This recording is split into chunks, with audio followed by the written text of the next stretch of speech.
Жоқ, қандай рұқсат? Жоқ, айтасаңыз жалпы жауап бере саламыз. Сіз көңіліңізден шықты ма? Иә, көңілден шықты бәрі. Елге не дейсің, бәрі уайымдап жатыр. Елдерге қазақ елі қолдаулар.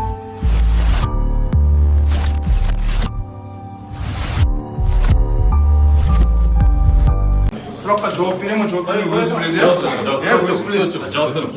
Жоқ, қандай рұқсат? Жоқ, айтасаңыз жалпы жауап бере саламыз. Сіз көңіліңізден шықты ма? Иә, көңілден шықты бәрі. Елге не дейсің, бәрі уайымдап жатыр. Елдерге қазақ елі қолдауларыңызға үлкен рахмет. Бір Алла өзі жар болсын, Алла қаласа енді. Бұған дейінгі бұқаралық құралдарында өз кінәсін мойындады дейді. Сіз нені мойындадыңыз? Мойындадым болғанда менде қылмыстық жасайтындай тікелей ой болған жоқ. Шындықты айтқанын мойындаймын. Шындықты айтқанын. Өзінде бәрі дұрыс қой іште. Бәрі дұрыс. Процент түсірген болсаң Қазір суын бере салайыншы, күте тұрыңыздаршы. Әділетханға қатысты сот үкімі шықты. Өкінішке орай сот Әділетханға 2 жыл 6 ай бас бостандығынан айыру түріндегі жаза кесті. Қатысты жәбірленушілерге 2 миллион теңге, моральдық шығын, материалдық шығын ретінде 1 миллион. Әрқайсысына өндіру туралы үкімет. Әрине үкім әлі күшіне енген жоқ. 15 күнде апелляциялық шағым түсіруге мүмкіншілік бар. Міне осындай, құрметті достар, қазіргі ақпарат осы. Блогер заңгер Әділетхан Молдахан 2,5 жылға бас бостандығынан айырылды. Я қадірлі көрермен, көптің күткені болмады. Әділетхан Молдахан көрдеу жалған ақпарат таратқан үшін кінәлі деп танылды. Қылмыстық кодекстің 274 бабының 3 бөлігі бойынша айыппұл қоғамдық жұмыстарға тарту, бас бостандығын шектеу немесе бас бостандығынан айыру түріндегі баламалы жаза қарастырылған. Мәліметке сәйкес сот оның бұрынғы соттылығын ескеріп, нақты бас бостандығынан айыру жазасын тағайындаған. 2023 жылы Әділетхан Молдахан тонау дерегі бойынша шартты түрде 3 жылға сотталып, ішкі істер органдарынан теріс себептермен жұмыстан шығарылған. Оның кейін ақталғаны туралы мәлімдемелері мен әлеуметтік желідегі пікірлеріне қарамастан сол іс бойынша шығарылған үкім заңды күшіне енген. Кейін Алматыдағы резонансты жол-көлік оқиғасынан соң блогер жоғары лауазымды полиция қызметкерлеріне қатысты бір қатар айыптаулар айтқан. Алайда тергеу барысында бұл мәлімдемелер дәлелін таппағандықтан ол кінәсін мойындап процестік келісім жасауға өтініш берген. Сот бұл өтінішті қанағаттандырмай, істі жалпы тәртіппен қарады. Нәтижесінде сот оған 2,5 жыл бас бостандығынан айыру жазасын тағайындап, сондай-ақ 5 жыл мерзімге әлеуметтік желілерде жарияланым жасауға тыйым салды. Үкім әзірге заңды күшіне енген жоқ, қадірлі көрермен. Ардақты ағайын, өкінішке қарай Әділетхан Молдахан 2 жыл 6 ай мерзімге бас бостандығынан айырылды және 5 жыл бойы блогерлық қызметпен жұмыс істей алмайды деп сот үкім шығарды. Дәл қазір сот процесі бітті. Қандай жаза бар, не жолым жеңіл, сол маңын қолданып алып қосады.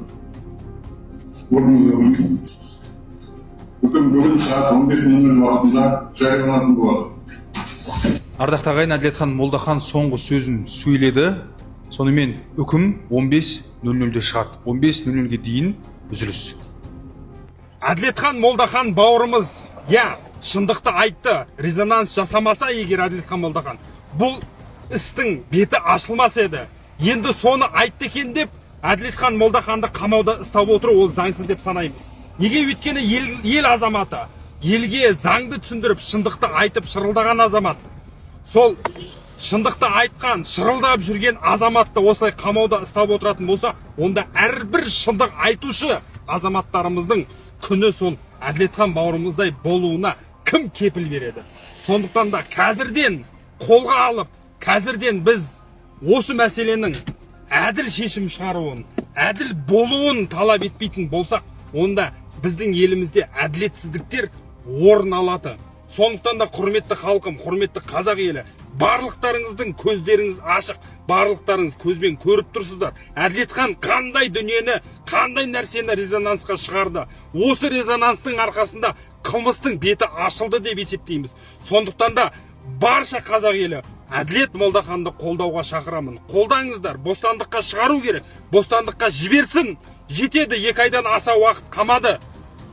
Әділдік орнауы керек деп есептеймін. Достар, білесіздер, жақында үлкен авария болды Алматы қаласында. Сол себепті 3 кісі қайтыс болды соның кесірінен. Бірақ дегенмен де сол кезде атып шығып шындықты айтқан Әділетхан бауырымызды қамап тастапты бүгін. Якобы білмеймін, үкіметке жақпаған бейлі біреулердің алдын кесті деген әңгіме ме әйтеуір. және де оның ағайын бауыр тума туыстары жақындары барлығы қазақ елінен жалпы қолдау сұрап жатыр. Мен де енді Қазақстанның азаматы ретінде өз құқығымды қолданып отырып ол кісіні қолданып келеді. Қандай жағдайда шындықты айтқан адам неге қамауға алыну керек, және де аяқ астынан кеше түнде қамап тастаған апарып былай қарағанда максимально сол кісіні қолдайық достар. Себебі оның отбасы бар, ағайындары бар, жақындары бар, және де бар шындықты жайып салған үшін ол кісі сонда кінәлі болып қалды ма деген менде де сұрақ болып тұр. Бейжай қалмаңыздар достар, сіздер де қолдаңыздар, репост жасаңыздар осы видеоны, жан-жаққа таратыңыздар, сол кісіні қолдаңыздар. Мен ойымша қолдауға өте лайық адамның бірі деп ойлаймын. Азамат жігіт, қазақтың жігіті, даладан келген адам емес, өзіміздің қазақтың сөзін сөйлеген үшін қамап тастады деген өте қате нәрсе. Әл-Фарабидің бойында болған ДТП 3 адам қайтыс болған. Сол жай әшейін дөңгелек жарылды или встречка шығып кетті дейсің ба? Жоқ, олай емес. Олар 5 машина, золотая молодежь, чиновниктің балалары да, наказать етілмейтін солардың балалары жарысады. Подложный госномер, біреусінің госномер жоқ. Двойной сплошнойда у Афанасьевичадан қияды да прямой на север по Достық түседі. Восток по Әл-Фараби разворот и Достықта ДТП. Опрокид 250 мен встречкаға шығып кетеді да Достықтан. Не справился с рулем управлением емес. Қарсы келатқан Мерседес соғытты и дальше Фурмановдағы кармашка жаққа қарай ұшып кетеді. Сен қанша метр ұшқан есептейтін болсаң, ана зикірдіңші, датаға тоқтай алмаған тонна. И любой адам солай өліп кетуі мүмкін да Алматыда. Мен өзім көлігін басқарып келатып, или сіз сөйтіп келе жатып өліп кетуіңіз мүмкін. Сол золотая молодежьдің соларын тірлігі үшін да. Қазақ елі біздің Қазақстанда беспредел болып жатыр. Жаңа ғана Алматыдан хабарласып жатыр маған, мен Астанадамын. Мен өзім туған інім, өзім бауырым, заңгер Молдахан Әділетханды Алматы қаласының полиция департаменті қамауға алыпты.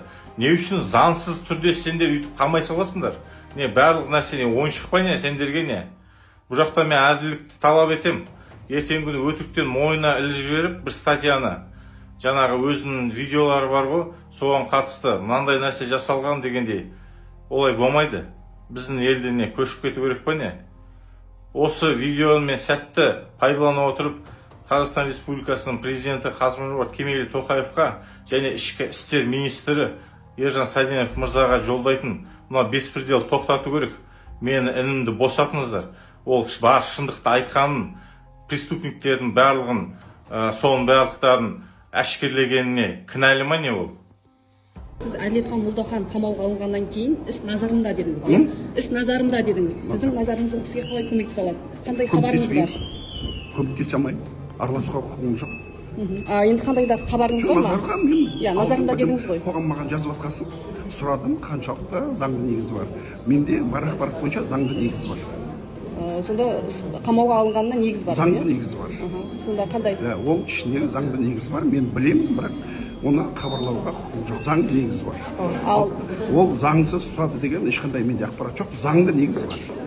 Ал жәнегі ол кісі ұсталғанға дейін Алматыдағы және полицейлердің атын атаған екен. Заңды негізі бар. Бұл бұрынғыны білмеймін. Сол негіз болуы мүмкін емес пе? Танымаймын бұл адамды. Тек сол авария болған ақпарат көрдім.